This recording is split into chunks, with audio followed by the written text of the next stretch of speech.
আমরা আসলে বলতে চাচ্ছি এই নির্বাচন কোনো জনগণে ভোট দেয়নি এবং স্বয়ং প্রধানমন্ত্রী অবৈধ বলেন বা আওয়ামী লীগের সভানেত্রী বলেন উনিও জানে কিন্তু নির্বাচনে কেউ যায়নি।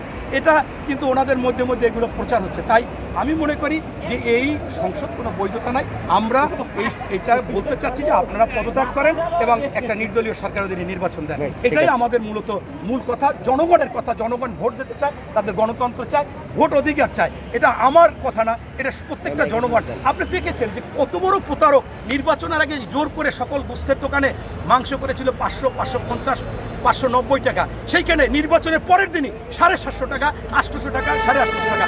আমি 10টা দোকানদারকে জিজ্ঞাসা করেছি, ভাই আমাদের চাপ সৃষ্টি করে এই দাম কমিয়েছিল, আমরা তখন এটা হজবরা ল করে সব কিছু মিলাই টিলাইয়া আপনার ওই চর্বি এই বিভিন্ন জিনিস দিয়ে হাড্ডি টিকিট দিয়ে তাদেরকে এরকম দিয়েছি, তাতেও কিছুটা হলেও আমরা ব্যবসা করেছি। কিন্তু এখন তো আমাদের সম্ভব না, এটা সরকার বলেছিল। কত বড় প্রতারক হলে এই ধরনের কাজ করতে পারে? এই সরকার একেবারে সম্পূর্ণ একটা মিথ্যুক, বেহায়া, নির্লজ্জ, বেশরম এবং এই প্রতারণামূলক সরকার। এবং এই প্রতারণা কিন্তু উনি করেছে যে এই মনে করেন তৃণমূল বিএনপিকে বলেছিল তোমাকে বিরোধী দল করবো, বিএনএমকে বলেছিল বিরোধী দল করবো, এই জাতীয় পার্টিকে আসলে যে কি করেছে আপনারা দেখেছেন এবং তারা একেবারে হারে হারে উপলব্ধি করেছে। তাই জাতীয় পার্টির একজন এমপি প্রার্থী মিলন পুরান ঢাকায় বলেছিল বিএনপি যে নির্বাচনে না এসে ভুল করে নাই, এটা আমি 1000% বলি সত্য সত্য সত্য।